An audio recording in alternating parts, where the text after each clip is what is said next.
Most of them are sharp attacks and they happen because of mistaken identity. One is when you're surfing, from underneath you look like a seal. The shape of the surfboard and hands paddling on the side looks like a seal. Okay. A lot of the other attacks happen in low visibility.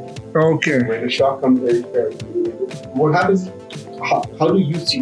How do you and I see things? We have tactile, right? We touch. Yeah. Sharks don't have hands. They use their mouth for tactile. Okay. So they fight to see what it is. Okay. And they bite. Oh, oops, we don't care. The following conversation is with Mr. Vandit Kalia, the founder of Dive India, one of the largest initiatives in India that helps certifying new age scuba divers, that helps people to go for recreational scuba diving vacations in the Andamans, and so on and so forth. So this discussion covers topics such as scuba diving, financial planning, taking a non-conventional path, and also training for a triathlon. If you don't know what a triathlon means and how it works, stay tuned for this episode because it's going to blow your mind. And last but not the least, we also discussed about corporate life, and he shared his stories of his corporate life, which are also mind blowing. I had a lot of fun recording this episode. I honestly hope that you will also enjoy it as much as I enjoyed filming it for you. Stay tuned.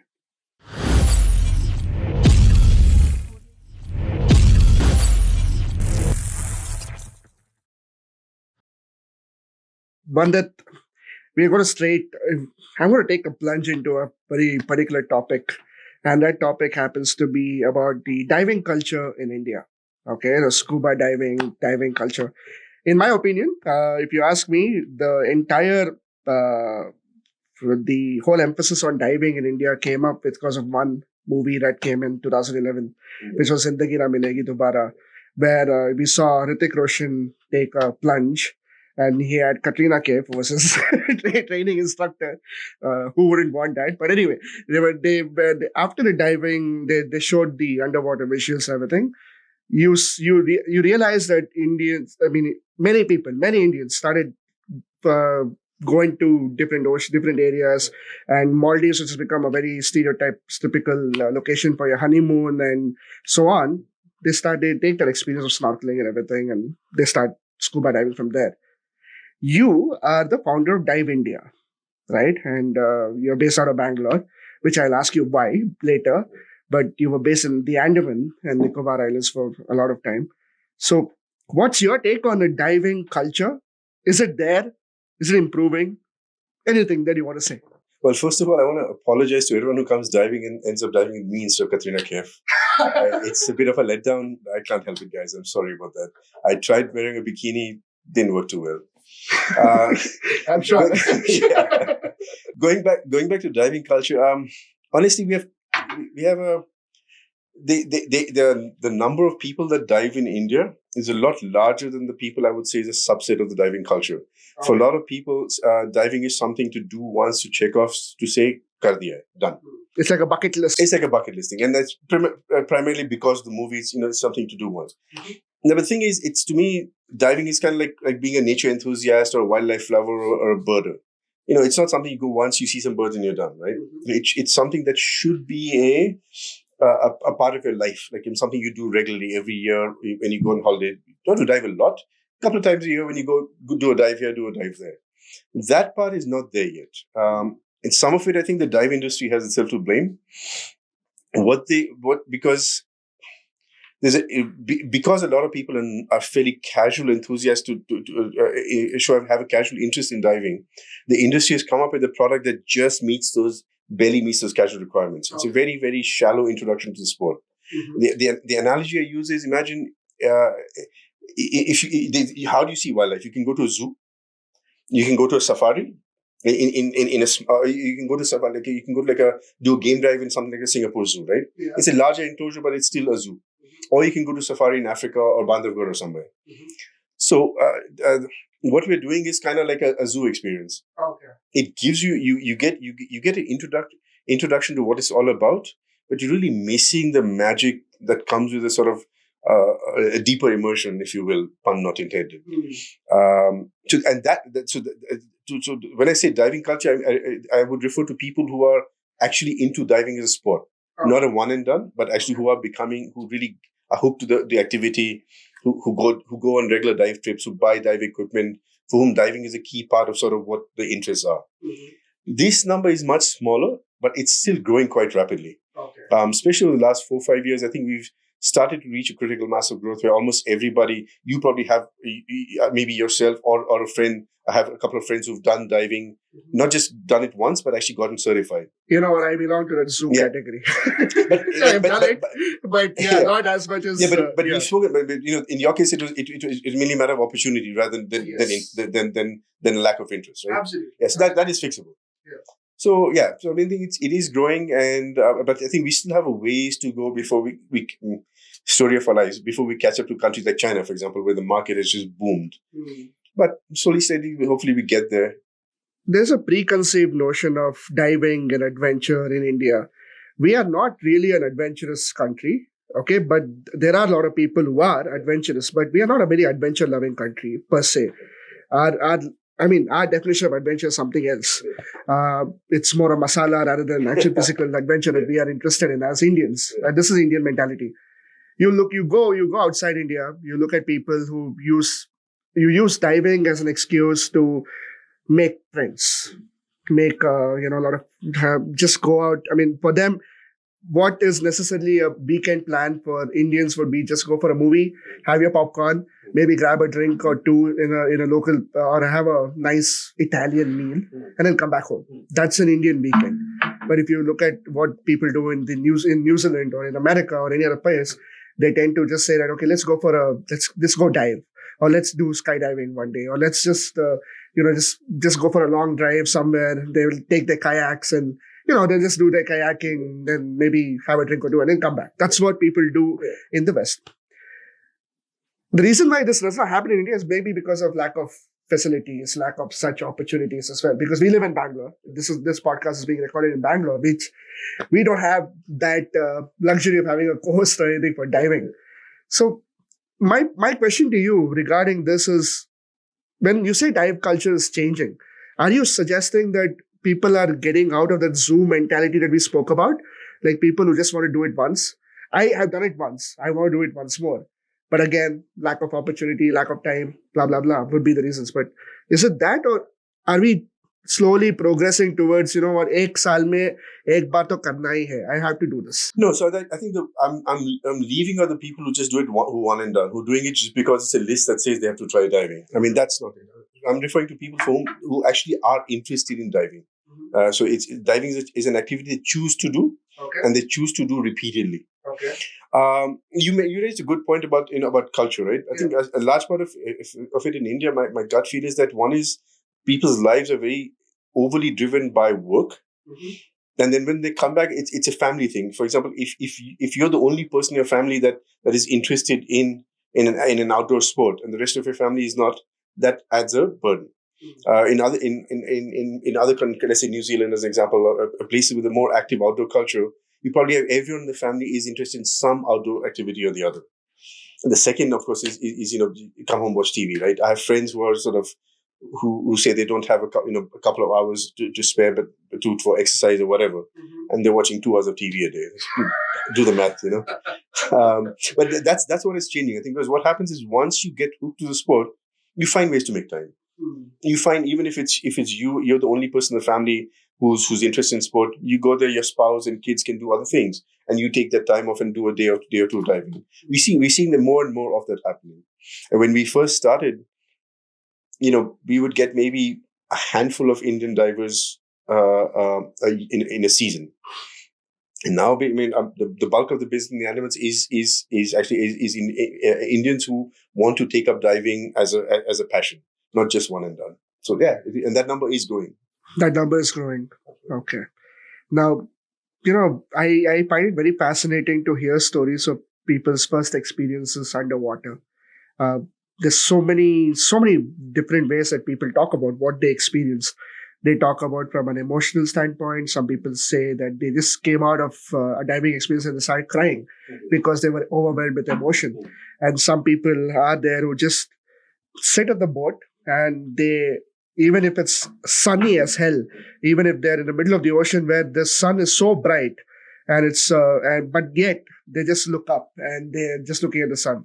They are not talking anything. They are completely blank, and everything happens from there, right? You have done it, I don't know how many times. You have probably done diving so many times. But I want to really, really hear your first experience underwater. What was it like to go underwater, and what was your experience like? My first, it's quite underwhelming. I was actually when I was in college, I decided to join the swim team. So I was going for practice, and they had like a bunch of pools. So our practice in the further pool. In the first pool, the college dive club was having a session. So the guy goes to me, "Hey, you want to try diving?" I was like, "Yeah, sure."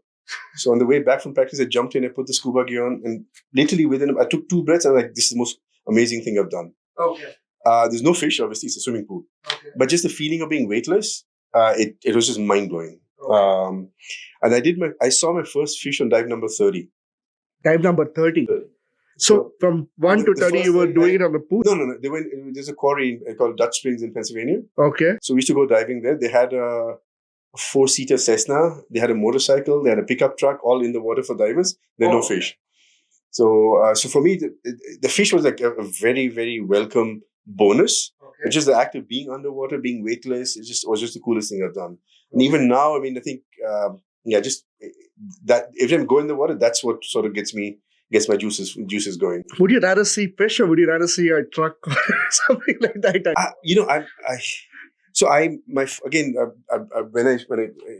During those years, I was living in the east coast of the US, and most of my diving was off the coast of the Northeast. And it's cold waters, there's not a lot of fish there, but what you do have shipwrecks. So my first probably 1,000 something dives were in a shipwreck.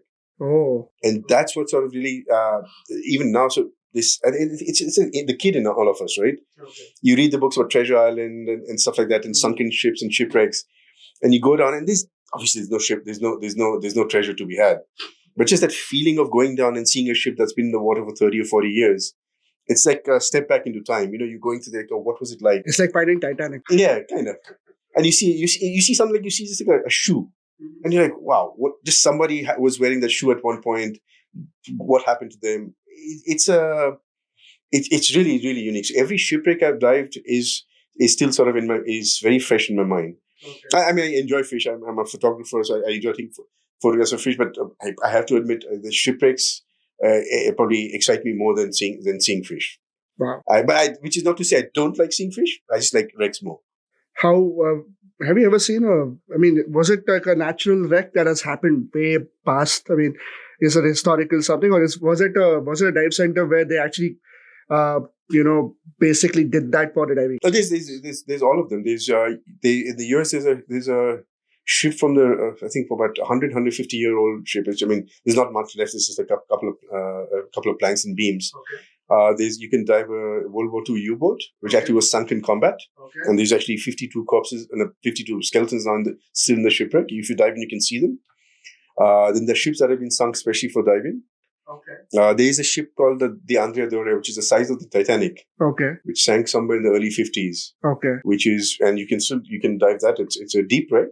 Okay. At one point, it's a bit easier to dive now because the deeper sections are no longer accessible. Okay. That actually had a horrendous death rate in the 80s and 90s. Okay. But you could dive that. So the opportunities for shipwrecks also sort of quite... So you could see skeletons, you could see the remains of people even now? On the U-boat, yeah. On the U-boat, and that was from World War II. World War II, yeah. Actually, it was a few days after World War II ended, actually. Okay. It's an interesting story about this. We can probably discuss later. So what happened was... when the World War II ended, the signal was sent to all the U-boats to return. Mm-hmm. These guys didn't get I guess they did not get the command. Okay. So one day after the World War II ended, it was U-858. They sank a U.S. cargo ship called the Black Point. Okay. 14 sailors died in that. Okay. Now, at that point, there happened to be 4 U.S. destroyers in the area. They started depth charging. Okay. So you probably know this, that by the end of World War II, the German U-boat fleet had taken a massive beating. So they had the captain of the boat was 21 years old or something, very young. Okay. So he was being depth charged. He played possum. He fired some debris from his tubes. You're using way too technical. No, basically, he shut down his engines or whatever, and stayed immobile to hide from the sonar. Okay. And so for about 8 or 9 hours, they were depth charged. Okay. At some point, he released some debris to make it look like the ship had been sunk. Oh. 2 of the destroyers went away. 2 others hung out in the area. Now, the U-boat can only stay for a certain amount of time. So he lasted as long as he could. Then he switched on his engines. Okay. He got picked up again. They depth charged him again for about 8-9 hours. Somewhere in that, the boat sank with all hands. And this happened when the war... After the war had ended because he didn't get the signal. So just think about 2 ships. And you can actually dive the Black Point and 858 on the same day. The Hunter and the Hunted. Well, but both of them were hunted, I guess, in a way. But which is pretty cool. And you can still see everything. I mean, it's a tight fit. It's what's called a technical dive. Okay. So it is this what most people do as enthusiasts called recreational diving. Yeah. It's no overhead environments, low hazard, etc.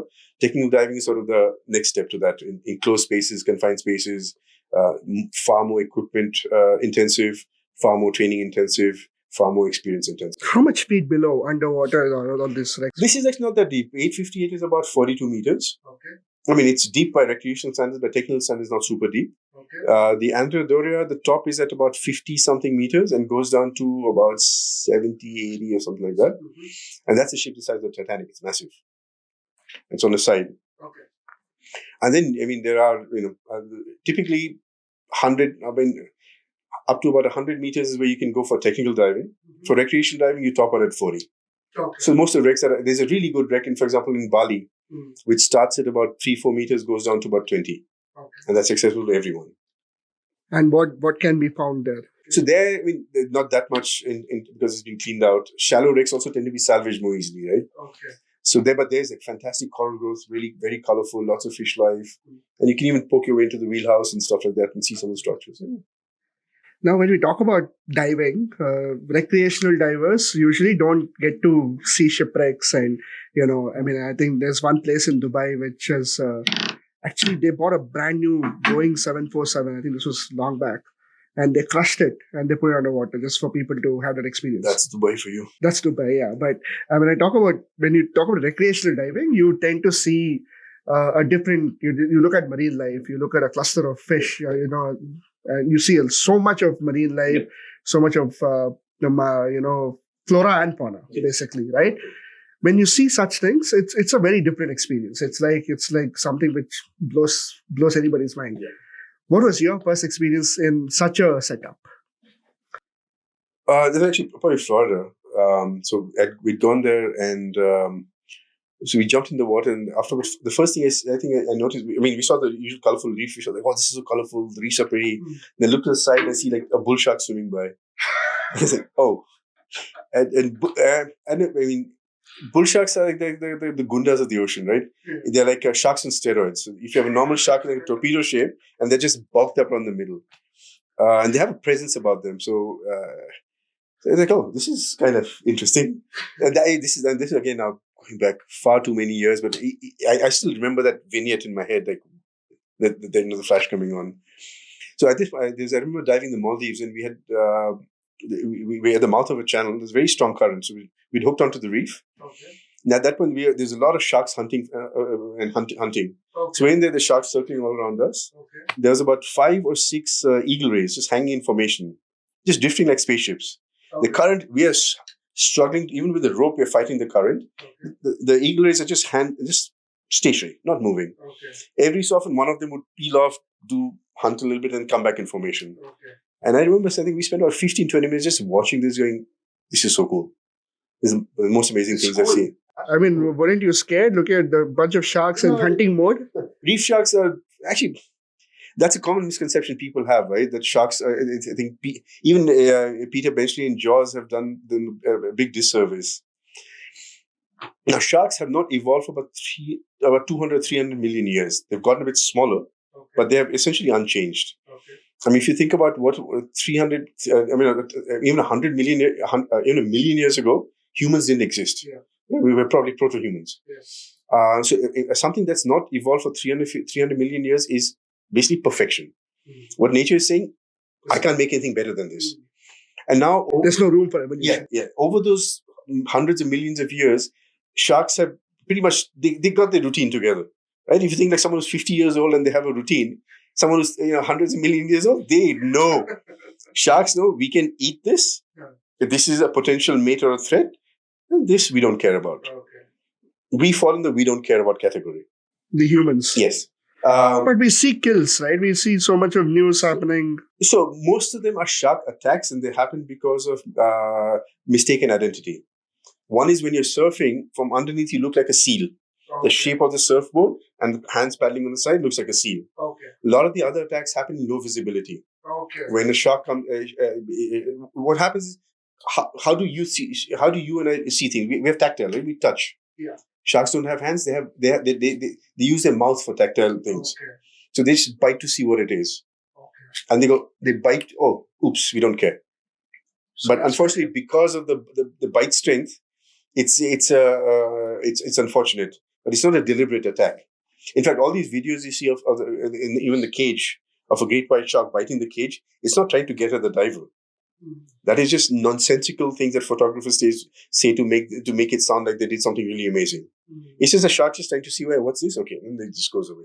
So the fact that they're just biting humans is just see whether they are a threat or not. But their bite is so strong that they can even potentially kill a human. But I mean, how many sharks attacks are there? What's handful? You have more people dying from coconuts falling on their head. And actually, I read somewhere, I don't know if it's true or not, maybe you can fact check this, that more people die from cattle attacks than from shark bites. From cattle attacks and shark bites. Cattle attacks, yeah. Okay. Next time you see a cow, just be careful. Wow. Yeah. And that took me by surprise as well. I was like, really? Cows and bulls kill more people than sharks. To be honest, I haven't fact checked this. But I recall reading it somewhere like, okay, this sounds from a source that had. We will fact check it and we will cite it if it's true. And if it's true, it's super fascinating. But for sure, lightning, more people killed by lightning, more people killed by coconuts falling on their head. Than shark bites. Then sharks are considered predators. They are considered to be the killer whale is with whales, but even sharks are considered very dangerous. I'd be like, oh, don't go far. There's sharks there. Oh my God, they're circling you. Oh, all that. So, yeah, but they're not circling for us, right? Shark hierarchy is based on size. And unfortunately, we've fished out most of the big sharks out there.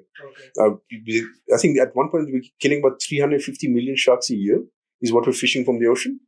That's unsustainable. So so now imagine a diver.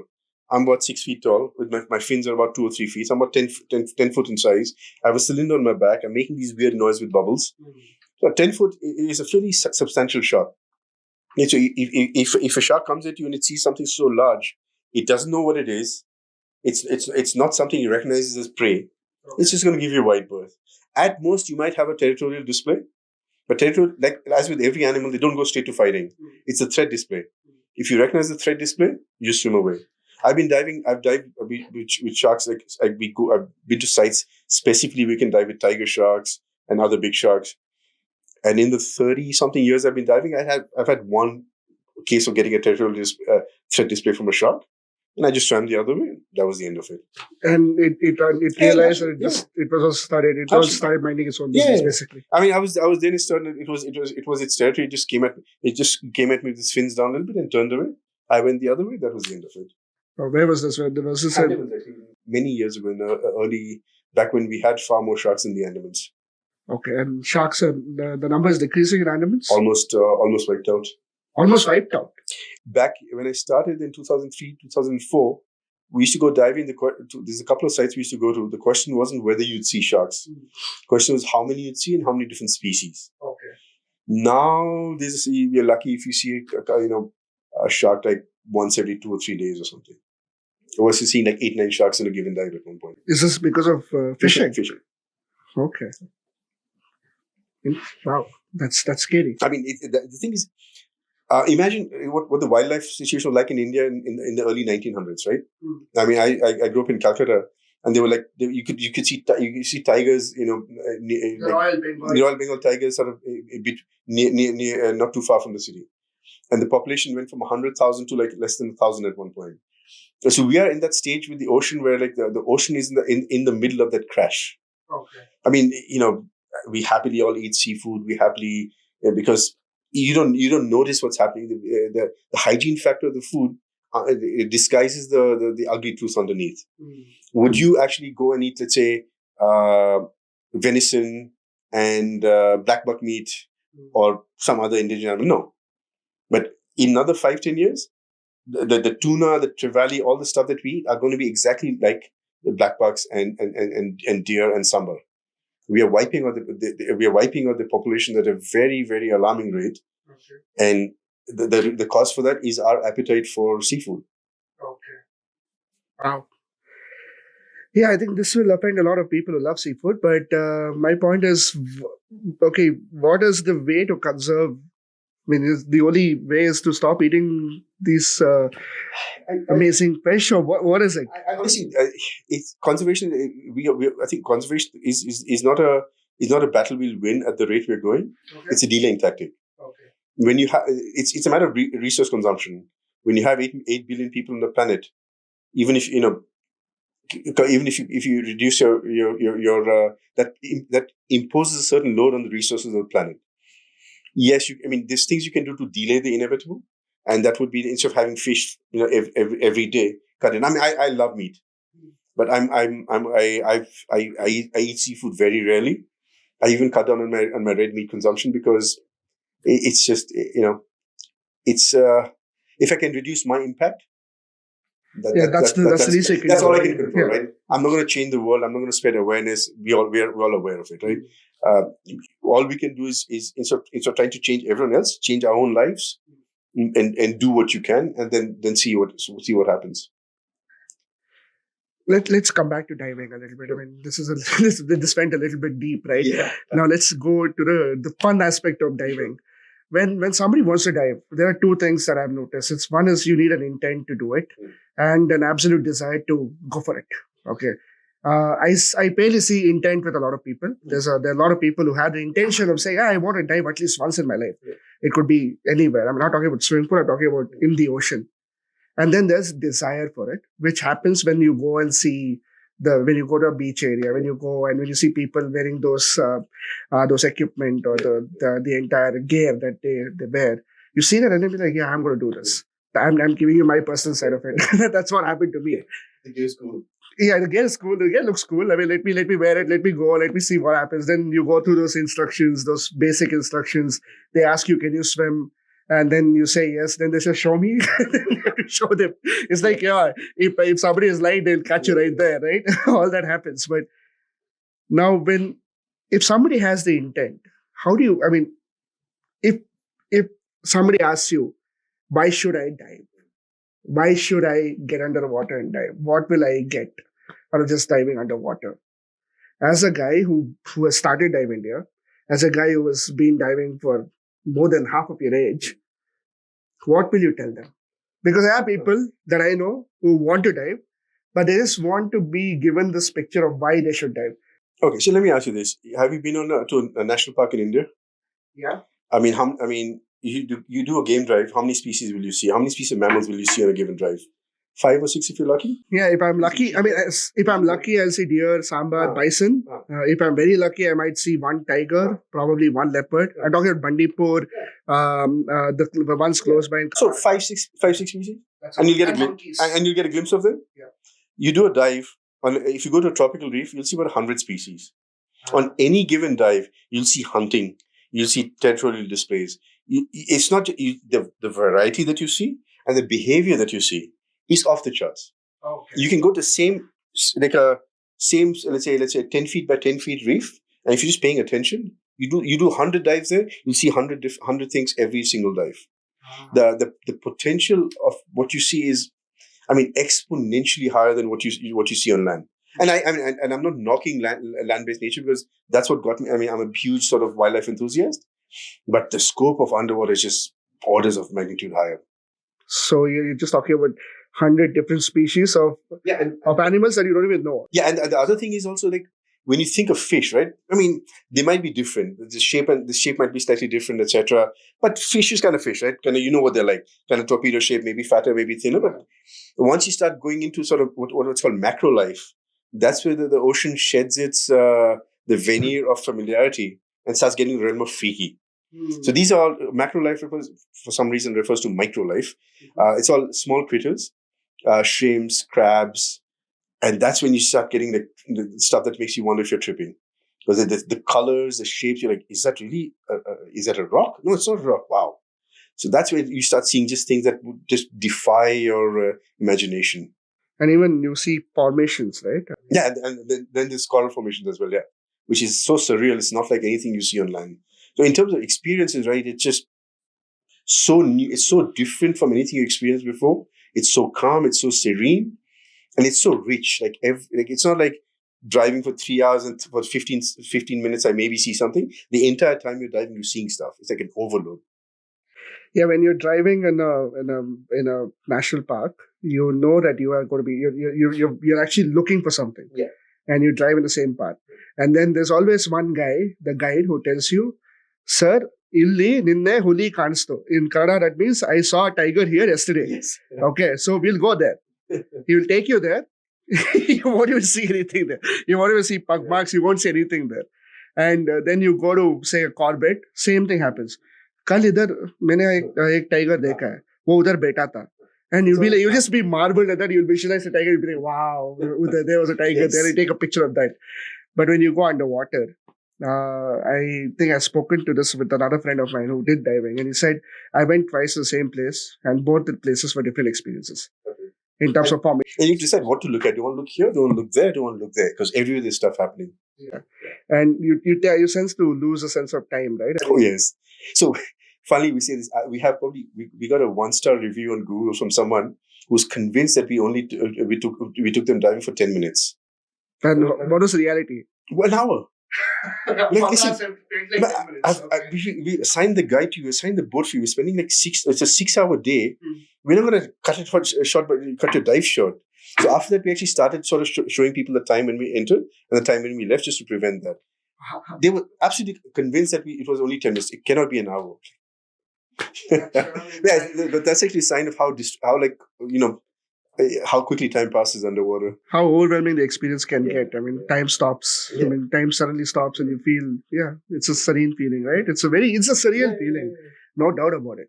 Now, coming to your journey as a diver, okay, the reason why I'm very curious to know about this is because, first of all, you come from India. India is a country, we are not, like I mentioned earlier, not a very adventure-loving, not an adventurous country, but you lived in the Andamans for about 16 years.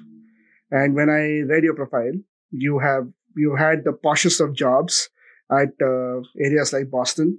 You studied in University of Pennsylvania, then you did your MBA at Wharton, if I'm not wrong, and then you've had concerted gigs in Boston, Barcelona, London, Warsaw in Poland, a stint in the Middle East.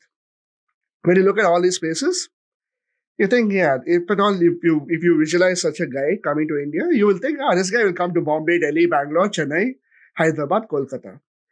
You went to set shop in Andaman and Nicobar Islands, which, quite frankly, I might get a lot of flack from it, but with no offense to anybody from Andaman and Nicobar, not many people know, even unfortunately, very few people know the capital city of Andaman and Nicobar, which happens to be Port Blair, right? The reality is that you went there, set up Dive India. What was your mission? What was the whole plan behind setting up Dive India? It didn't really start out as a plan to set Dive India. It started as a plan to not be a consultant anymore. I was a principal at my consulting firm. Okay. And at one point I had this great vision of being one of the youngest partners, and I was attracted to become the second youngest partner in the company. And then I had to realize I did not want to be a partner. Okay. It's a terrible job. Okay. As a consultant, if you still work in projects, as a partner, you're basically a glorified salesman. Sorry if any of my former partners are watching this. No offense, guys. So I was looking for something to do. And I took a year off work. I spent the year sort of, what do I do? And usually indecisiveness, couldn't come up with something. So I went back to consulting because that's what I did. I was fairly good at it. And then quite by chance, I had an opportunity to sort of, someone I knew was was shutting down his dive shop and selling his assets. Okay. So I purchased that. It literally was, he told me, I'm thinking of selling my dive shop. I asked him how much he wants for it. In India? Yeah, he was, yeah. And he gave me a number like, I can afford that. Okay, let's do this. Okay. So in the span of about 10 seconds, I had committed to buying it. Okay. So then I was like, okay, now I guess I'm going to give this a go. Okay. So I'd been to the Andamans before. I'd spent 6 months diving there sort of as a sabbatical. Okay. So then we start. Then said, okay, let's give. I mean, I want to do something. This is I love diving. This is something I enjoy doing. So let's give it a go and see what happens. Mm-hmm. And I remember being a former consultant. I went to I met the director of tourism way back then. Mm-hmm. Gave him full presentation about what we wanted to do, etc. Mm-hmm. And he's very sort of interested and asked some pertinent questions. At the end of it, he asked me a question that stayed with me. He's like, "So how will your divers see the fish? Do you have a glass bottom boat?" Oh. And that tells you the state of diving in 2003 in India, right? Diving. Like, The word dive itself yeah. means you're going Yeah, but I mean, just people had no idea that you could actually put on equipment and go underwater. Okay. So yeah, and then and I honestly, I never really imagined it would take off to the extent that it did.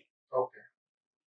I was expecting I'd do this and let's see what happens. Mm-hmm. But yeah, I mean, if you have like sort of a ceiling and a floor, the way diving has grown has actually exceeded the floor, the ceiling that I had in mind. It's gone beyond that. So I honestly, yes. So to whoever directed the movies, guys, thank you. If I ever see you, please look me up. I owe you a beer. That was yeah. Yeah, I think one thing about the director of Zindagi Mein Na Milegi Dobara, Which I haven't seen, by the way. She's okay. You've not seen the movie. Wow. Okay. Her name is Zoya Akhtar, and her brother Farhan Akhtar. He directed a movie called Dil Chahta Hai in early 2000s, and that movie was the number one reason why college-going kids of early 2000s to 2010s started going on road trips to Goa. Okay. There is a point called Chapora Point in Goa, which is now called a Dil Chahta Hai spot. Okay. Yeah, because there was a spot where all three of them, the three friends, they were sitting in that spot is called the Dil Chahta Hai spot.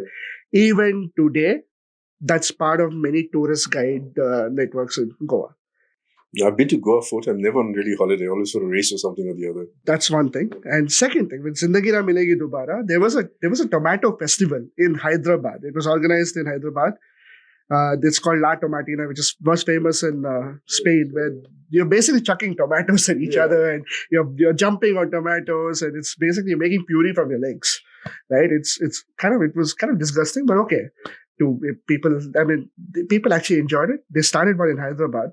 There was supposed to be one in Bangalore, but it was banned because the farmers protested, which made sense, honestly. You're wasting a lot of tomatoes, right? And skydiving became a huge thing after this movie. And that's why if you go to India, if you go to Instagram and if you follow a few people in India, if you have gone outside India and if you don't have a post about skydiving in your Instagram handle, then you have done nothing in your life. Social media for you. No one's ever get me to ever do. I do not handle heights. That's this all interesting things, right? So when you talk about adventure, we all associate adventure with your film stars, with celebrities. ये उनकी बस की बात है, ये हमारी बस की बात नहीं है. Like, और bidi, और alla stars in Kannada, it means that they're all stars. They're all very professional guys. I mean, they're all very well accomplished, very rich guys who can do all these things. Normal Aam Aadmi Indians, we can't do it. But the trend is changing now. It gets aspiration after a while, right? You want to do the same thing. Yeah. And it's not, if you can afford to go to a restaurant in Bangalore 5 times in a month and you pay X amount of money, you can afford to basically go to Andaman and... Oh, for sure, yeah. If you can afford to change your phone every year. Yeah, even, with the phones. I see that in one of my other hobbies, right? Cycling. Someone's got the latest iPhones going, I don't spend more than 20,000 on a bicycle. Like, dude. That's the culture that we live in, right? Prioritization. We talked about culture earlier, right? So it's a matter of prioritizing what's important to you. We talk again, coming back to diving. Again, there's so many questions I want to ask you about diving, but I know I'll have to keep you for an entire day about diving if I have to delve deep into it. You talk about different species. We talk about, when we say wildlife, it also includes your ocean life. And when we talk about ocean life, for me, it's like dolphins, sharks, whales, blah, blah, blah. But when you go underwater, leave the marine life aside, the architecture, the marine architecture, which is like, it's so I don't know. It's so systematically done. I don't know. I don't know. Whatever nature built, I don't see even a single building in the world that has got that symmetry so right. Yeah. And there's also, and then along with that, there's also the fact that on land, because of gravity, right? You're walking on the ground. Then everything else you can see, you have one perspective. Underwater, you can see, if you're coral reef, you can see it from bottom, you can see it from top, you can see it from the side, you can see it from every angle. So there's the 360 element to that as well. So which makes you sort of appreciate all the different, the design a lot better. I mean, imagine if you go, you can see a tree from the top, you can see it from the side, from the bottom, right? Mm-hmm. So that adds that additional element that's not available on land. The flora and fauna, it's so fascinating. And the colors. You won't see those colors on land. And the fact that I went once, and I'm talking so much, I can only imagine what you have in the years of experience that you have, right? But I want to talk specifically to India now. I don't want to talk about the global dive sites. I want to talk about Indian dive sites. We have Lakshadweep on the Arabian Sea. We have Andaman and Nicobar on the Bay of Bengal. We as Indians, we tend to look abroad for adventure, for fun, for beauty, without realizing that we are a fairly big country with amazing things. I mean, I keep telling people there is a desert amidst greenery, and that's in Karnataka, and that's called Talcott, right? And there are places like that in Karnataka itself where we stay. Of course, every state has its own charm. Now, when you talk about diving, what is it about the Andamans that actually kind of attract a lot of even foreign divers? I've noticed a lot of foreign divers who come specifically to the Andamans. And why is it that Indians tend to look elsewhere and they don't look at Andaman? So, okay. Foreigners come, but Indians don't. So, one is because if you're a diver, it's exotic, it's unique. Yeah. Right? And if you've been diving for a while, there's always that urge to explore something new. Yeah. If you're a nature lover, just the more exotic, the more appeal it has, right? Mm-hmm. And the second part is the Andamans lives up to the hype. Mm-hmm. The world's highest biodiversity is in Papua New Guinea, Raja Ampat area, where the Indian Ocean, the Pacific Ocean, where they meet. Okay. In that confluence, you have somewhere between 1,500 to almost 2,000 species, depending on which source you believe. This is between Papua New Guinea, basically the place where Indian Ocean meets Pacific. That region, yeah. That's also the tropical region as well. Okay. Now, weirdly enough, actually, the Andamans Island is an extension of the Sumatra chain. Okay. So even though, for example, it's physically very close to Thailand, geographically it's closer to Indonesia. Okay. So some of that biodiversity actually finds its way up to the Andamans. Okay. So obviously, not as much as Raja Ampat. Okay. So I think if you say 15 to 1,800 in Raja Ampat or PNG, it's about 1,200 species or so in Andamans. 1,200 species. Yeah, by comparison, a place like Maldives will have about 600 to 800 species. Okay. The Red Sea has about 500 species. Okay. The Caribbean has about 350. So the biodiversity in the Andamans is off the charts. And I mean, even we've been diving. I've been diving this since 2001. Our team has probably 100,000 plus dives in the islands cumulatively. And even now, like every year we'll go. We've never seen this one here before. Oh. So we found like a mimic octopus, which is rarely seen outside Indonesia. Mm-hmm. We discovered that in the Andamans a handful of years ago. Okay. So from that point of view, from a discovery point of view, it's very, very sort of, there's still new stuff to be found. We haven't discovered everything that there is to be discovered in the Andamans yet. Okay. As for why people don't come there, I was actually looking at flights to go there next week. It's 40,000 one way. Okay. So I was like, do I want to go? I mean, if I'm planning a holiday, do I want to spend 80,000 to go to the Andamans, or do I want to spend 1 lakh and go to Europe? You can. Whatever. I mean, Maldives is cheap. Maldives is like half the price. Yeah. Right? It's 23,000 round trip. And so because of the expense of, and one is the expense, the other is the time. Mm-hmm. Because you from wherever you fly, it's usually not direct. It takes pretty much a full day to fly to Port Blair, and from there you waste another day going to Havelock or Neil, unless you time your flights really well. Mm-hmm. So the travel overhead becomes quite high as well. You're spending 3 days of your holiday traveling back and forth. That reduces the time you have on vacation, which is being fixed now. The airport is under expansion, so hopefully once it expands, they'll be able to keep longer hours. And the fact that you mentioned 1,800 species are visible in the Andamans. No, 1,200. 1200. Sorry, 1200. 1800 to 2000 was near in the confluence of Indian Ocean and Pacific Ocean, and then you have this many areas this side. 1800 there, 1200 in Andaman, and you mentioned a very interesting number: 650 in Maldives and around 350 in the Caribbean. You mentioned two of the. I think I don't know if I'm. I should correct me if I'm wrong. The two of the hot spots for diving. Maldives is one of them, and definitely Caribbean is definitely one of them. These two have much lesser. Both of them combined also don't reach the number of Andaman. Oh, that's a very fascinating number. What they have going for them is clearer water. Okay. So because the water is clearer, the psychologically it seems very interesting. Okay. And also the Maldives for sure has there's two things like the highlight species like reef sharks. Mm-hmm. So you see a lot of reef sharks and turtles there. Mm-hmm. And when you start diving, those are really exciting fish to see.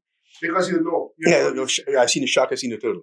And then you don't appreciate the fact that, oh look, there's 10 different types of blennies. Blennies are about, fish that live within coral, they're about this big. Mm-hmm. You don't appreciate the coloration of the blennies and stuff as much. So so that's probably a factor why they're also more popular. And infrastructure-wise, it's a bit easier as well, right? Okay. So infrastructure, maybe connectivity and all this.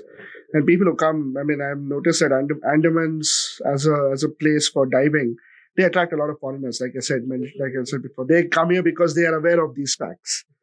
And Indians, we have to think about if you are spending 40 grand one way to go to Andaman from Bangalore, we would rather spend 23 grand and go to Maldives or around. To be fair, this is like it's an outlier price because right now also the airports are being closed because of renovation work. Oh. But it's still not cheap to fly to the Andamans. Right? From Chennai, Chennai and Calcutta, it's okay. From Bombay or Delhi, it's expensive and it's long with the layovers and stuff. So it's not as convenient. And the funny thing is, even the cruise that is in India, they don't stop at the Andamans. Whereas on the Arabian Sea, they do go to the Lakshadweep. Yeah, there are more places to stop along the coast, right? Andamans is about 1,000 kilometers from the coast. Okay, it's long distance to go. Yeah. Okay. And there's, I think, Indian Navy also has its own bases there and everything. Okay. Now, coming to, we've covered a lot about diving and everything, Vandit. Now I'm really fascinated to know a couple of things. So first thing, I read your blog and it says semi-retired consultant and now into dive. And you've been doing this for 16 years. Fully retired now, by the way. Fully retired now, okay. And you're nowhere near the age group of where people retire. So as Indian millennials, financial independence is something which is very highly romanticized as a topic, as a subject. And also something which is very, very important for every one of us, because we all want to lead a life that we aspire, but we also want to be financially independent doing so. What would be your, few snippets of, say, a few nuggets of wisdom from an experienced guy like you to people who want to live a very non-conventional life filled with adventure, but also being financially independent doing so? So I'll say this: there's two trade-offs you have to make. Mm-hmm. One is resource. You have two resources as a person. You have time and your money. Mm-hmm. So you have to decide how you want to balance it. Do you want to maximize your time? Do you want to maximize your money, or do you want to find some sweet spot in between? Okay. The other is uncertainty. Mm-hmm. How much risk do you want to take? Okay. Right? Because if you have a corporate job, provided you're more or less competent at it, there's a certain financial security that you have. If you run your own business, if you have, for example, lockdown, what do you do, right? So so every person has to decide where they are in terms of the comfort zone here. If you have for example, if you have a safety net in terms of maybe you already own a house, or you have a house that you can go in, then maybe you can take slightly greater risks. Mm. If you have no financial security, security net, then perhaps you may be a bit more risk averse. Mm. Then in terms of time versus money, then it also depends on how many dependents you have, who else, etc. So, but basically, you need to have a vision of sort of how much money you need and how much certainty you need about the money to make you to get by. Mm. Once you have that, then you can plan your life around it. Okay. For me, even now after running a fairly what is India's what still is India's largest dive center, I even after 20 years, I don't make a fraction what I did when I was a consultant, when I was a principal at a consulting firm in the US. And that's fine. I'm okay with that. My trade-off has been, instead of money, I've been getting more time. Okay.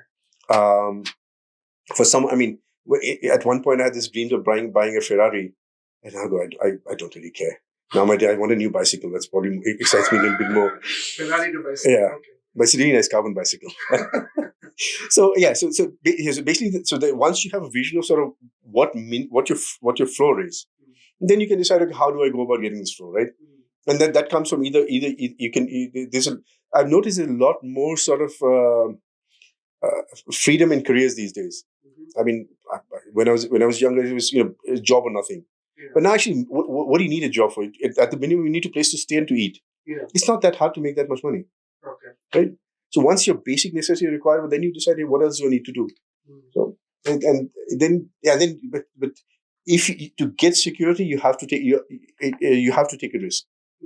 I mean, if, for example, the movie hadn't come out, Zindagi Na Milegi Dobara, or if the Andamans had taken a slightly different route with the development, I could have. This business might very well have failed in the first 3-4 years. In fact, I came very close to shutting it down because the first year we had, as I told you, the diving was very hardly known at all. The entire season that we worked, I worked every single day. I was diving every day, and then doing other work later, and we cleared less than what I would make in a month as a consultant. Okay. Significantly less. Okay. Then we had a tsunami. Yeah. Right. At that point, I was very close to shutting things down. Okay. So the part of that, it's a gamble.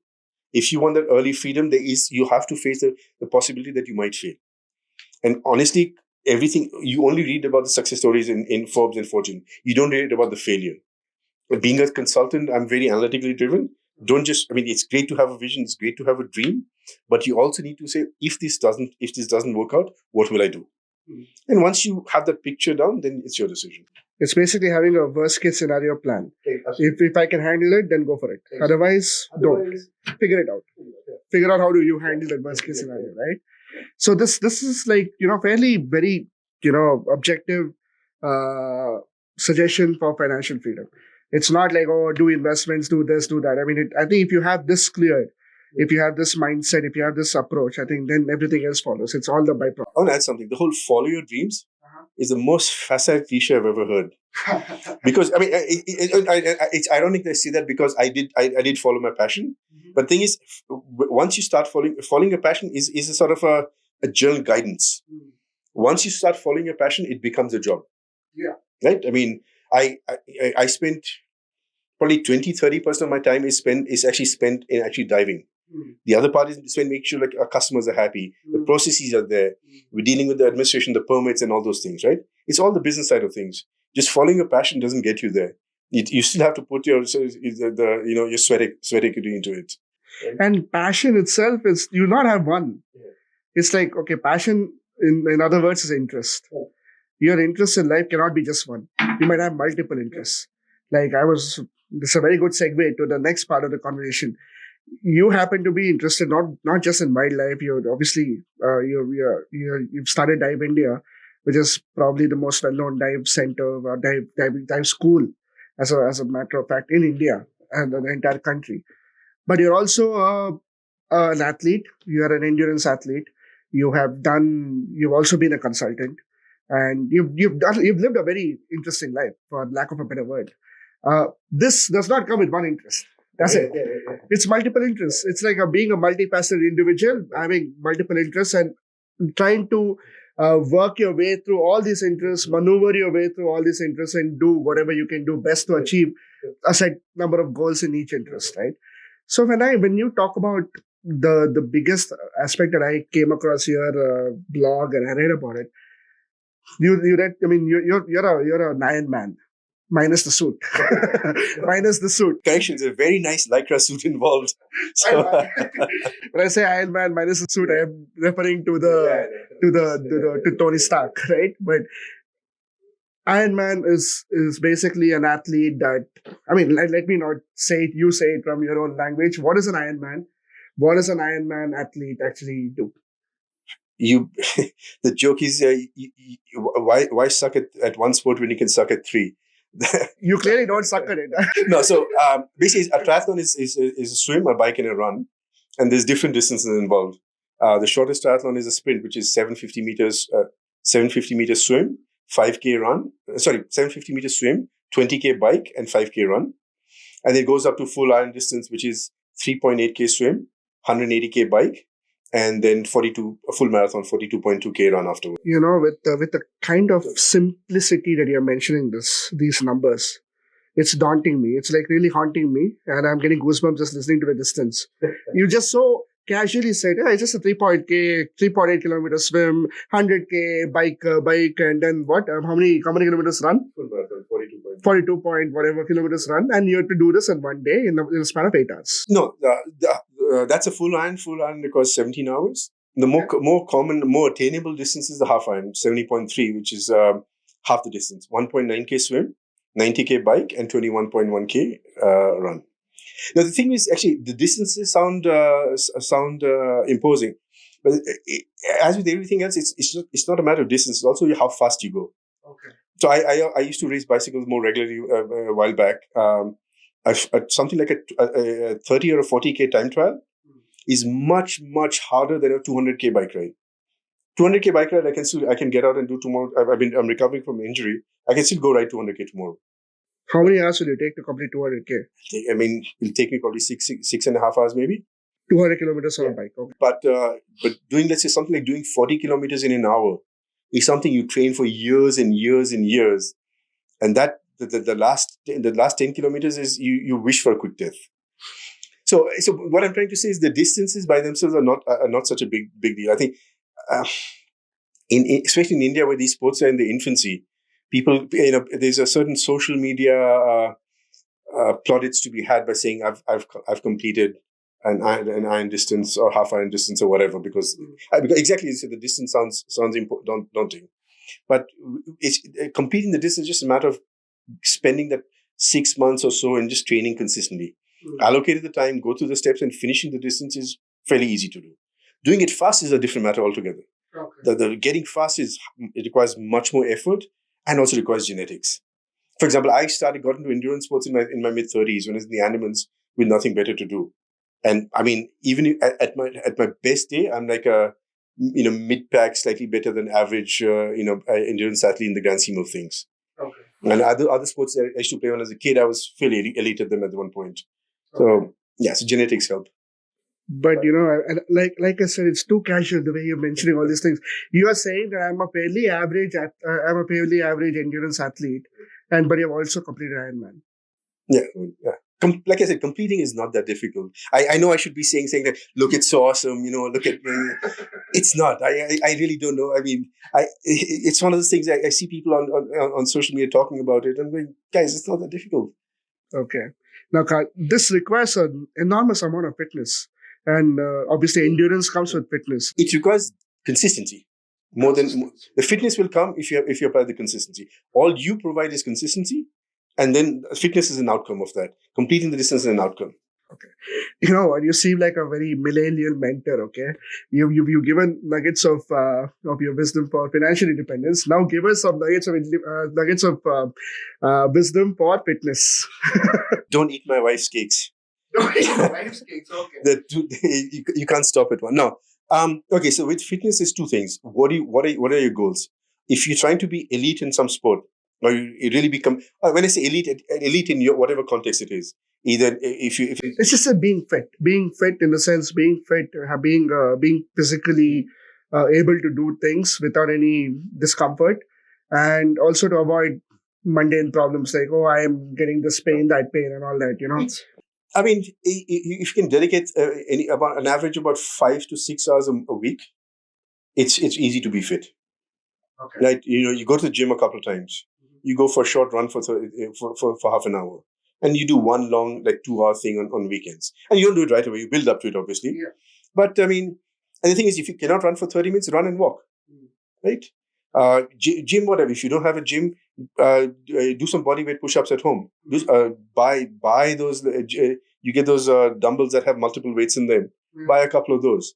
I mean, staying fit, having that normal amount of fitness is not that difficult. It's a matter of prioritization.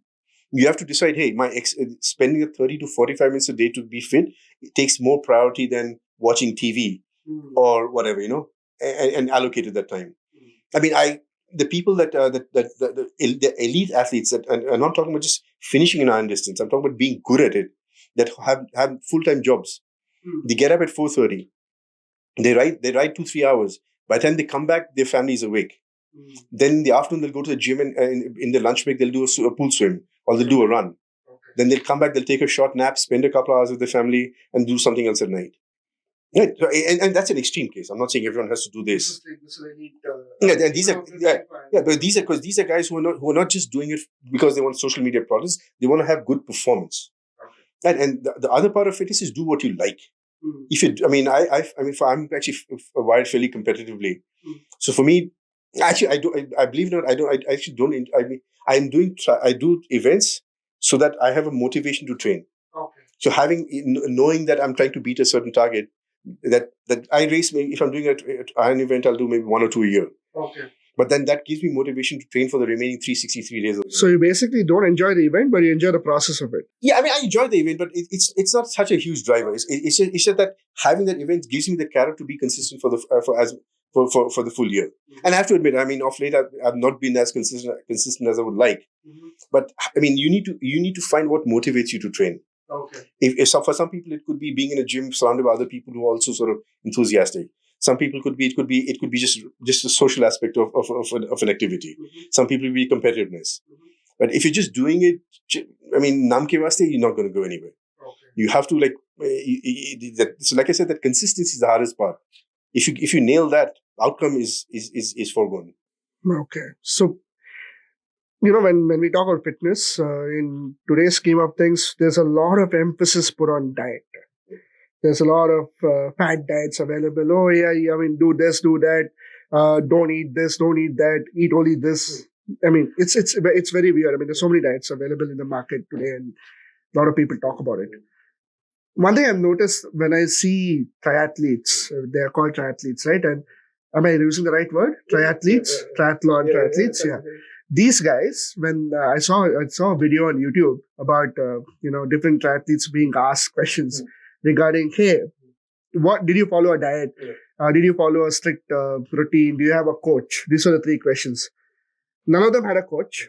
None of them had what we call as they didn't have a specialized routine. They just said that, and they all had jobs.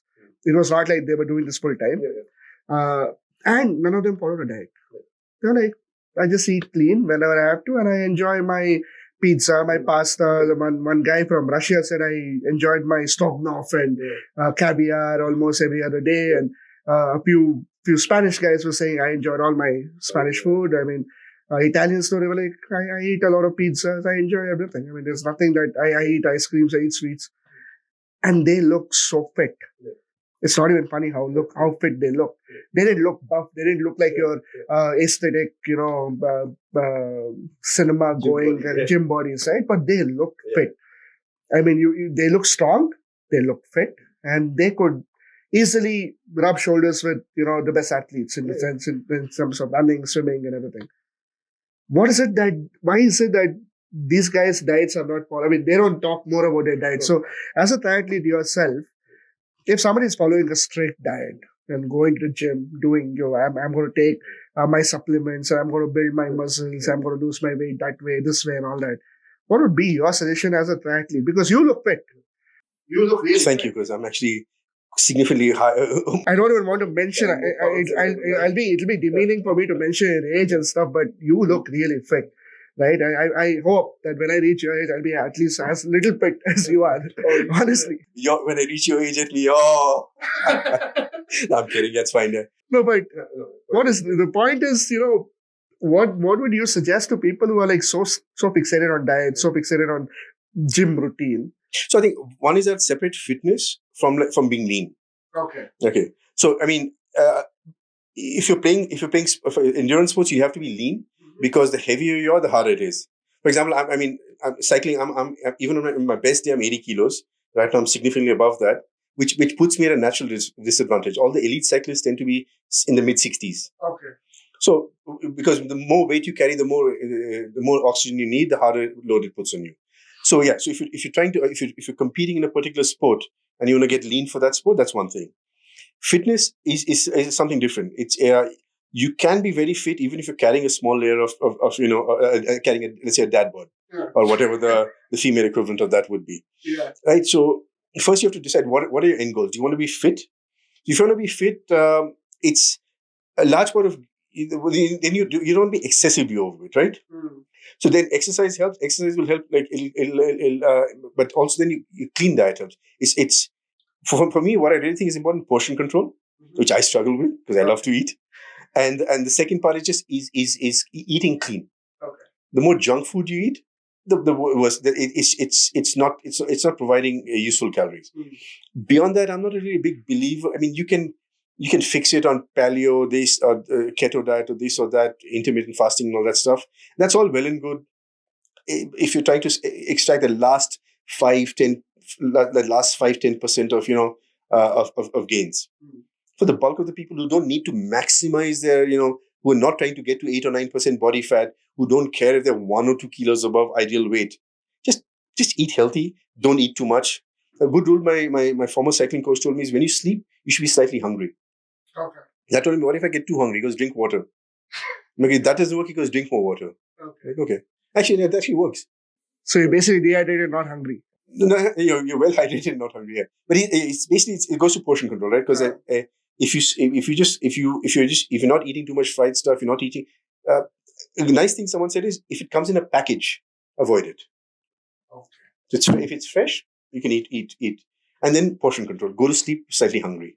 Slightly hungry. And that works well for most people. That's enough, right? That and a normal exercise regimen of 5-6 hours. Maybe do 30 minutes a day, 4-5 days a week. Take 1 or 2 days of rest, and one day do a longish exercise. That gets you. What's your favorite part of a triathlon? Is it cycling? Is it running? Or is it swimming? So ironically, I'm reasonably good at swimming, but I find it boring. You find it boring? You're a diver. Diving is one thing. I'm seeing stuff. Swimming, I'm just looking at the bottom of a pool or the guy in front of me. Not fun. I like cycling, and actually I don't like running. So of the 3 sports, I only really enjoy one. Cycling. And the reason I got into triathlon was just because I was talking about motivation to train, right? In the Andamans, where you don't have a lot of good roads, there's only so many hours you can just cycle without going enough. Okay. So the 3 sports just breaks up my training a little bit, and I found it's easier to stay consistent when I was doing multiple things as opposed to just doing one thing. Like finding consistency again. So basically, you like the part which has the most number of kilometers also. Yeah. And the coolest gadgets. And the coolest gadgets, okay. Wow, okay.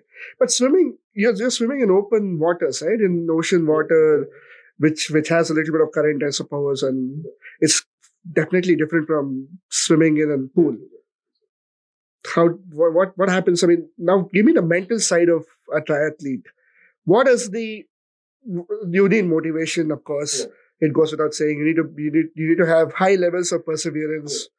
You need to have that never say never that attitude, that jasba, whatever you want to call it. You need that killer instinct. Let's be fair. I mean, to complete a triathlon, you'll be tired, you'll be exhausted, you might be dehydrated and all that. So you need to really have a killer instinct to finish it. Yeah. And from that point of view, my question is, how does it affect your mental way of and mental health, the importance of mental health in training and all this? So actually, I mean, one of the reasons like I said, I mentioned earlier, when I was a kid, I played any endurance sports. Okay. I used to play a different sport. I was fairly good at it. Then as in the Andamans, I didn't have any opportunity for it. Okay. So, and then what I found myself doing is I dive, come back, sit by the beach side, take my dogs for a walk, and then I relax for the evening. Okay. Which sounds great, right? Yeah. But after a while, you kind of realize that I have no discipline in my life. I need some structure. Okay. So what I find is that having that, the more than the racing and more the training is what actually helps my mental state. Okay. If I'm training, I have this sense of accomplishment. Today I've gotten up, I've done what I needed to do, I've met my training targets, etc. And then I feel, and it's not something I have to do because my boss is telling me. It's something I choose to do. And that really helps me feel a lot better. This past year, I had a crash earlier this year. So I've not been training or exercising much. And I can definitely feel it. My wife complains I'm a bit more irritable because of that. I think she's making it up, but no, she's right. So I'm just because I've not been exercising, I feel a little bit more sort of on the edge, like something's not complete. It's something's there gnawing in the back of my head. They say that to keep your sanity, you have to do something. Yeah. Everyone has their own thing. Some of them choose exercise as that way of escape. Some of them listen to music. Some of them. Serotonin is real. I mean, when you finish exercise, the serotonin does help keep you, that gives that sense of peace and happiness. Yeah. So the point that that fascinates me about, at least for triathletes from a mental health perspective, is that with so much of you need to have a lot of levels of perseverance, and all those things are required, and you're also competing. When an element of competition is added to anything that you're doing, there's also a lot of pressure that is put on yourself. You're carrying a huge chip on your shoulder.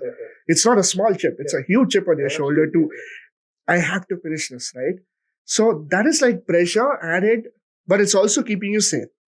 It's a very weird mix of balance, right? It's a very oxymoronish kind of a thing.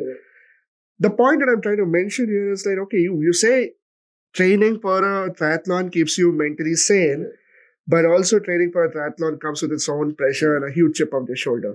How does one balance that? Because your nuggets here will not only help for physical training, it will also help in people who are working. Because, okay, I enjoy my work. I enjoy working. I enjoy doing all these things. But I also have pressure on me. I also have a huge chip on my shoulder that I carry. So how does one balance enjoying your work, enjoying the way you're doing your things, at the same time also managing that self-pressure, the expectation pressure, managing both, and to come at a state of equilibrium which gives you the best results possible? So here's the thing. I mean, weirdly enough, I'm not that competitive with cycling because, for me, the pressure is less. But with sports, I used to play more seriously. That always was there. So the advice I got from a mentor earlier is just focus on what you can control. So even with the trial, like my wife is she's actually naturally more gifted than I am. So she podiums most of her events. And for her also, she does it because she enjoys it. She's actually not that much in the competitive side of things. So she gets, like you said, she gets a little bit more stressed. But the thing is that you when you're racing, you can't control where you'll end up, right? What you can do is you focus on what you can control. So in a triathlon, okay, when I get up, I'll have my transition space set up properly. My shoes will be here, my helmet will be here, my sunglasses will be here. When I'm swimming, whatever. Swimming is not that much you can do. When I'm for example, when I'm cycling, I'll make sure every 15 minutes I'll eat something or get some nutrition in me. I'll drink some fluids. So there's a certain process that you follow. You follow the process, and then the outcome is what it is. So your goal is not to try to beat other person, because if I'm racing you, I don't know how good you are. Right? I mean, in a different sport, right? All I can do is I can control what I can control. The outcome is not one of them. Right? So, and you should come up with a plan and you follow the plan. Same thing goes for work, right? I mean, I can't control if I'm going to get promoted or not. I can't control if the company is going to go bankrupt or not. I can control this is my deliverables. This is when they're due. I'll deliver them and then see what happens. Yeah. So carry the ship on your shoulder, but be brave about it. Yeah. That's about it, right? Yeah. I think speaking to you today, Vandit, it's like so much of learning from how do you. Okay, I'll tell you one thing. Okay, everyone, we all crave for an amazing corporate life. You've been there, done that. Everyone craves a very crazy, different kind of a life, a non-conventional life. You've been there, done that. Everyone wants a sense of adventure in their life, like diving and doing this. You have built another secondary career around it, and people want to be physically fit and physically more active and express themselves in some sort of a sport. You're a triathlon, you're an Ironman, right? All these four aspects, let's cover the one aspect which I think majority of millennials are. That's the corporate side of things. Going through your profile, you've got very good education background. You studied in one of the best colleges in the world. You did your graduation there, and you ended up doing your master's in also one of the best colleges in the world. Then you did a lot of consulting gigs. And how does one transition from, say, being a top-tier consultant to doing something that is non-conventional? conviction, I think. Conviction. Yeah. I mean, I think what I mentioned earlier about having that structure and knowing what you're going to get into. Well, I usually find that if you just jump in with this unreal dream of what it's going to be like to be your own master, not having anyone to answer to, etc., you're setting yourself up for failure. Be very clear about what you're going to get into, what the downsides are, because every no matter what you do, there's a trade-off. When people look at me and go, you spent almost 2 decades living in the Andamans, that must have been magical. Well, yes, it was in many ways. The downside is, I lost contact with all my friends because 10 years, no phone, hardly any phone connectivity. Okay. You have no social life to speak of. The times when the business was going, we went through lean periods. So there's a trade-off with everything. To be aware of what the trade-offs are, and then like I told you, have a plan. Have a plan to succeed. Have a plan to fail, and then go for it. But I mean, when you go for it, you have to leap. You can't just go, I'll dabble there. Dabbling doesn't work. So, there's a it's a slightly off-color metaphor, so I'll not use that. But there's an expression about picking one or the other. Yeah. Okay. I get what you're trying to say, and we'll clearly not say that.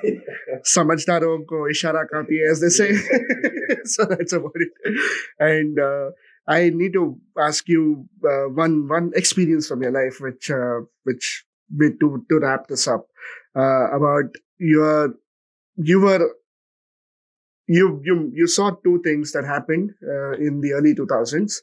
One was the .com bubble burst, and you were a consultant at time. Let's talk about that first, and we'll come to the second part.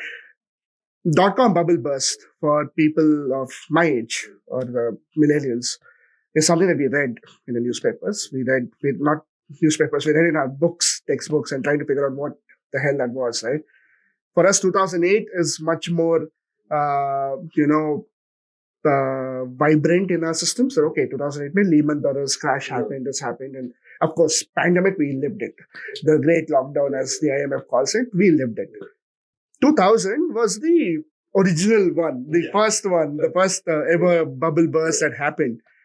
How was your experience sitting in probably the epicenter of it? I don't know whether I could use that word, epicenter of that, but you were in that area. You were in Boston, New York area. So how was that experience? So it's funny, the telco, the consulting firm I used to work for, the Spanish firm, they got bought out by a Chicago-based company. Okay. And as a principal, so they had a plan of going public. Okay. So we all had stock options. Okay. And it was a very tidy packet based on the terms of the acquisition. Okay. So I remember the morning it was announced, we came into the office. So we didn't have assigned desks. It was open. You pick whichever desk was free. And I looked around. At least 4 people were speccing out the Ferraris on the laptops, including me, because we were like, oh, this is home run for all of us. Okay. And then by the time the deal got consummated and the lock-in period was over, the economy had crashed. So I didn't even get a good dinner out of my stock options. So you were saying you planned from a Ferrari with ample change left over, to suddenly not to not getting a dinner. The most serious side of that was because I mean, when the recession happened, the project work slowed down. Everyone started doing more business development, something that the partners would normally do, got delegated down to the principals as well. Mm-hmm. And that's when I also realized that I don't like going around trying to sell projects as much as I actually like doing projects. Okay. So which is also what made it easy for me to quit that world and come here, because we were talking about commitment earlier, right? Mm-hmm. I mean, I was good at what I did, and I got paid quite well for it. So that it was not under normal circumstances, I wouldn't have said goodbye to all of this. Mm-hmm. When I got to the point that I don't like going into work, I don't enjoy what I'm doing. And then I'm spending my entire 48 weeks a year thinking about the 3 or 4 weeks of vacation I get. That's not a good balance. Mm. That's when I decided I need to do something else. Okay. If I'd been enjoying this 48 weeks, I wouldn't have quit. So if you had got a Ferrari, you would have done diving. Is that what is that what you're trying to suggest? But when you say that, I mean, it might sound funny the way you said it. A Ferrari to lack of even a good dinner, but it's scary. If you look at the numbers, I mean, if you're talking about a lot of money just going down the drain overnight. and must have been a bloodbath in terms of not just market. I'm talking about jobs. Jobs disappearing. Because I remember, because when working in the Barcelona office, then I moved to Boston, and the plan was to build up the practice. So then they actually went through fairly aggressive sort of hiring and ramping up. And then when things went south, it all comes crashing down. It's all people who've just been hired recently, right? A lot of them are fresh graduates from college and from business school. This was who have a lot of student debt. Yeah, and and suddenly they're being told, sorry, we have no space for you. And I remember the couple of years after, the first years that even Wharton didn't have like full placements or something like that, which is unheard of at the time. So, okay. The reason why I'm asking you this question is because we live in very interesting times right now. As we speak, it's 2022. We are going to get into 2023. There's a lot of talk about recession, and we've seen a lot of mass layoffs happening with the FANG companies, which are considered to be they were the gold standard of, if I am working in a FANG company, probably what consulting gigs were in the early 2000s. Yeah. That became FANG in 2010 to 2020. Now we saw so many layoffs. I mean, all these companies doing it. Indian startup ecosystem going through a dip when it comes to funding, and all these things are happening as we speak. Layoffs are happening. Lack of jobs. I mean, if you're skilled and everything. But a guy, as a person who's gone through this in the past, do you see the trend reversing again? How do you? For sure, everything. The base is basic economics. Everything is cyclical, right? Yeah. I mean, you'll have a recession, then you'll have growth. So one is that a recession also brings in an opportunity. There's a truism that there's people that recession is actually really good for the people who have enough capital to survive it. Or to have the cash flow reserves to buffer it, because they can take advantage of opportunities that exist then that normal people may not be able to. But even for others, is you know the story about the general who burned the ships, right? So it's the same thing. When I was talking about commitment, when you don't have that the surety of a job, that's when you're a bit more desperate. Let's say. And when you're more desperate, that's when you're more creative and you're more likely to find something that you wouldn't have otherwise considered. So, I mean, it sounds like a bit of a glib cliche, right? That, when one door opens, another door closes. Yeah. But it is true. It may not be the door that you want. I know for a fact that a year after I started the dive center, when I was telling you about I looked at how much I'd earned and I was like, this is rubbish. I literally I've had expense reports that were larger than that after a full year. Okay. And I was like, what have I done? But I stuck through it and it worked out. So at that point, if you told me that, this is a door closing, I would have probably punched you. Told you what you could do with the door. But so there is that. I mean, that's what breeds innovation, right? Desperation breeds innovation. Necessity is a mother of all inventions, right? Yeah, that's the cliched metaphor for this. But sometimes, though we call it cliche, but cliches actually help. I mean, they actually give you the true perspective in a sense. Right? And also, I'd say that we tend to get too caught up in big fancy startups that are going to revolutionize the marketplace or disrupt things or whatever. It doesn't have to be. What I did was it disruption? Not at all. I started a small dive center on an island. That's about as sort of go with the flow as it gets, right? So there's a lot of opportunities out there which are not necessarily, change the world, change the industry. In Havelock, one of the guys who can you guess one of the guys who makes the most amount of money out of tourism? Is the guy who's got the supermarket in the middle of the village. Wow. He supplies to everybody. Okay. One of the other guys who's profited the most is the guy who's known as Bakra Seth. Bakra Seth is his nickname. He used to supply chicken and meat to the resorts. Okay. He did so well doing that. He's now an unofficial money lender for places. So if you're short on capital, and he will lend you like 7 figures, 8 figures if you need to. Oh. And why is he called Bakra Seth? Because he used to be the guy who used to supply mutton and chicken and stuff to the place. That's how he started out. He's not got any upset the paradigm, or he doesn't have a fancy VC funding or something like that, right? He's just found a niche. He's gone after the niche. He's executed it well. Fascinating. Yeah, that's what I mean. Opportunities, everything, they come up, but I mean, the audience that I cater to, a majority of them are kind of 9 to 5 guys who have EMIs to pay, who have families to run, and who are fairly in their early 30s, that range.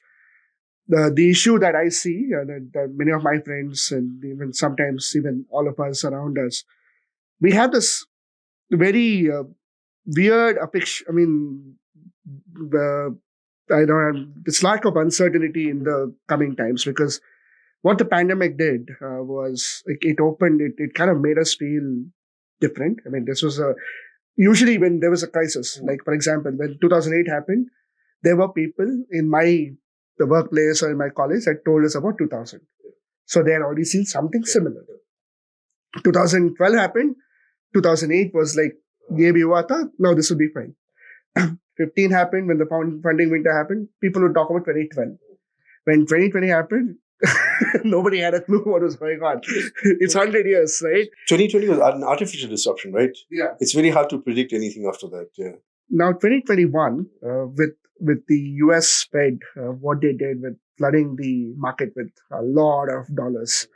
I mean, I read a report that said that 60% of US currency available was printed in 2021. That's a huge number for any even basic economic common sense will tell you what the hell happened. I mean, it's as simple as that. Now, when we look at these times, so this is 2020. We are going into 2023. There's a war that's happening in the world. First time war is being promoted as a war, not as another conflict, because none of the other countries are involved. It's Europe versus Europe. And then there is something happening there's election season that's upcoming in India, in the US, and so on.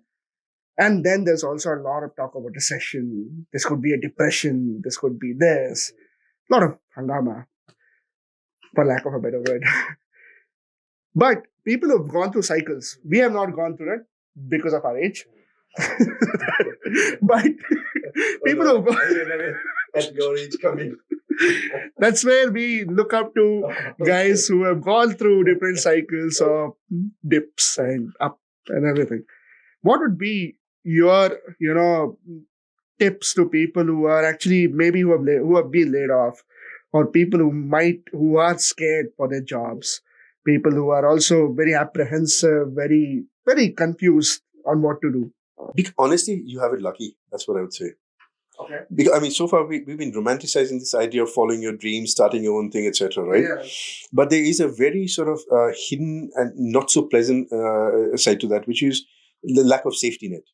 If you're working for a company, it sounds, it's not exciting, it's dull, it's monotonous. But guess what? When you're running your own company, it's also not that exciting. Yeah. I spend half my day spent looking over balance sheets and income statements and booking sheets and daily billables and stuff like that. It's not the most exciting thing in the world. And the downside is that if something goes wrong with the venture, even temporarily, I'm responsible not just for myself but for other people as well. Mm-hmm. So, for example, the lockdown, the first 3 months of the lockdown, the first year of the lockdown was actually quite disruptive for us. Okay. Financially, it took a fairly heavy toll on the company. Mm-hmm. Luckily, we had the wherewithal to weather it. Mm-hmm. But for someone who's a 9 to 5, they're in a way, the fact that they're in a larger company gives them that safety net. Mm-hmm. Right, so it's not that if you quit this and start following your dreams, life will be fantastic. I remember we've gone through we had some regulatory issues in the Andamans with the regulations for water sports, etc. And they're very stressful periods because suddenly a business that I had was getting fully disrupted. I had to deal with people who are coming to dive with us and making sure that they are happy. And suddenly our entire sort of cash flow management got disrupted, etc. So it's not as if that when you start your own dream, there's no stress. Mm-hmm. And in fact, in risky times, it's the startups or the independent businesses that are at greater risk. Yeah. And so it's worse for them than it's for you. That's what I'll say. Take solace in that. Take solace in that. Work towards whatever you can, right? Yeah. Now, coming to the last point, the second experience that you've gone through. This was in September 2001, which the world remembers it as the month of 9/11 Twin Tower attacks that happened in New York City. You have a very interesting experience of that time. So please go ahead. Feel free to share that. So we talked earlier about doing more business development during the recession, right? Yeah. So we had made a pitch to a certain company who I cannot name, who were based in the World Trade Center. Okay. And my agreement with my company was that if the project had gone through, I'd lead that project for the next 6 months to a year. And if it wasn't going to go through, I could take my sabbatical. Okay. So as it turns out, we did not get the pitch did not work. We didn't get the project, Okay. and I took my time. I took my year off. Mm-hmm. But had it gone through, I would be working on like an upper floor of the towers on that day. So wow. So recession saved your life. I'm sorry to say that. It sounds very ridiculous, but it is the way it is, right? And you also do you have another experience with that same time you were in Boston? I was planning on leaving, so I was wrapping up my house. I packed everything up. Mm-hmm. And I was watching, like pretty much everyone around the world that day in the morning was watching the TV going, what the hell just happened? Okay. And I remember thinking that, because of my skin color, that I need to be a bit more careful. There'll be more scrutiny. Mm-hmm. And that reminded me I hadn't seen my passport for a while. And I realized that morning I'd lost my passport. And I was supposed to fly out of JFK on the 14th of September. Okay. So the next day, I drove down to New York City, went to the Indian Embassy on the 13th saying, guys, I need a new passport. They're like, oh, it'll take a month. Like, no, I'm flying tomorrow. They laugh. They're like, bro, you're not flying anywhere tomorrow. Come back in a few days.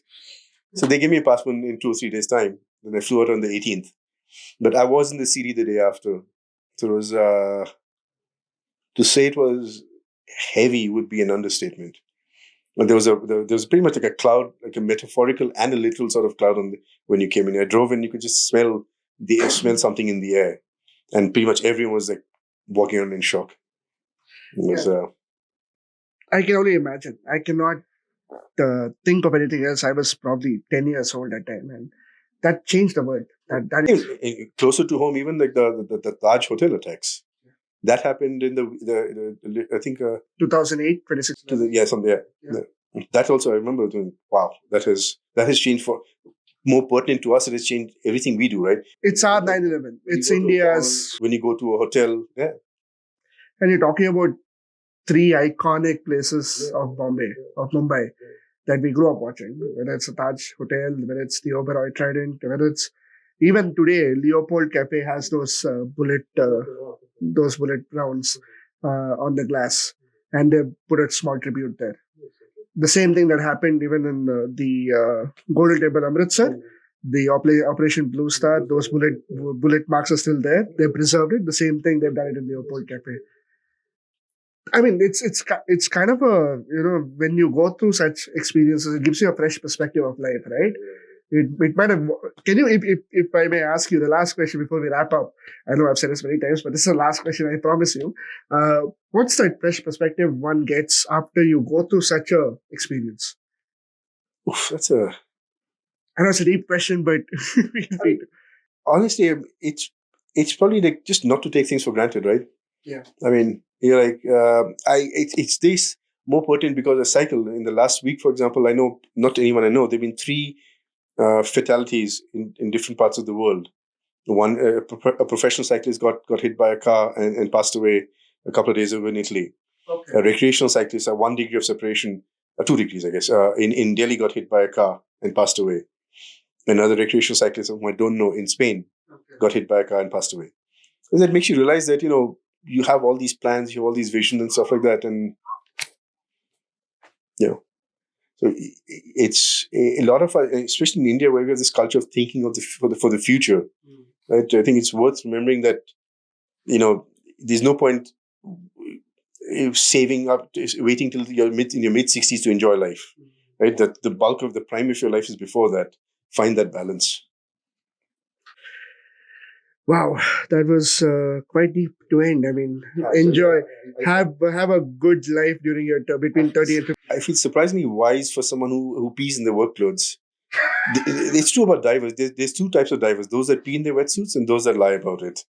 So we're doing the same thing. Yeah.